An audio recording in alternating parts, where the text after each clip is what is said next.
Hi there, Chris Callett here, and we've got a really cool new widget and a PSD file as it happens to show you and to share with you in labs.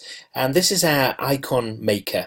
So what this PSD file does is it allows you to create all of the web clip and favicon images that you need for your site. So you can see here that this would be the web clip icon that sits on the desktop on the phone when somebody adds the website to their mobile phone's home screen, and also the favicon that sits in the browser. So let's jump in and take a look at this file. Now, as you can see, this generator has the images on it. It has the home screen icon here, the favicon preview, and a preview of all of the images that it will generate. And in order to edit this, all we have to do is open up our layers panel here, and don't touch anything that says don't edit.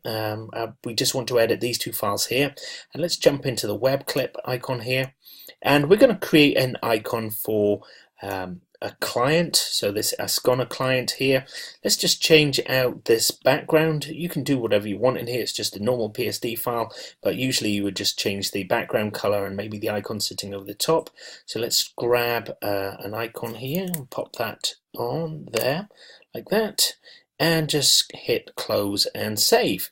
And you see that that's now generated all of the images that you need for the web clip icon. So let's change the favicon. So it's the same process.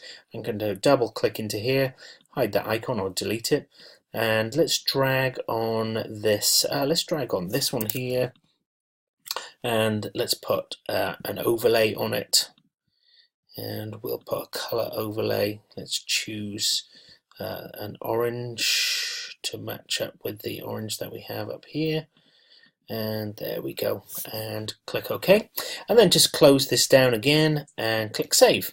And now we have our favicon. Now to save this out, we just want to do file, save as, and let's save it out to our Ascona folder here and save that there.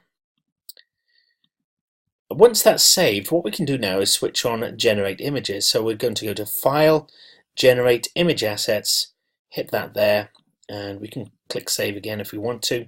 And then if we go back to our Ascona folder here, you'll see that all of our icons have now been generated, ready to go. So these are all ready. So as quick as that, we have all of our icons ready to go, and you can use this time and time again for all of your different projects. Now back in Muse, what we're going to do, we're going to open up the clients project, and you can see I've already put the widget on here, but let's just go and drag that out fresh. So I've got the web clip icon widget.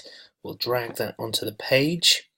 That's ready for adding the web clips, but we want to add our favicon first. So I'm in the master page here, and I'm going to click on page properties, go to our options in the page properties, and you'll see here that we have a favicon image loader here. So we'll go to there and we'll click our favicon, and job done. That's done. Favicon's ready to go. Let's go back to our widget and load up the images, and you'll see that the images that we created, the file names match the file names here. So we've got our icon touch widget here, our Apple 152, Apple 167, Apple 180, and then our Android normal and Android high res. Okay, so now we have not only generated our icons and favicons in the PSD file, but we've also loaded them up onto the page, so that when this page is published and somebody adds it to their mobile phone, they will get that nice web clip icon image as a button on their home screen, and when they preview it, when they see it in the browser, they'll see the nice favicon sitting in the browser. And that's it. Thanks for watching.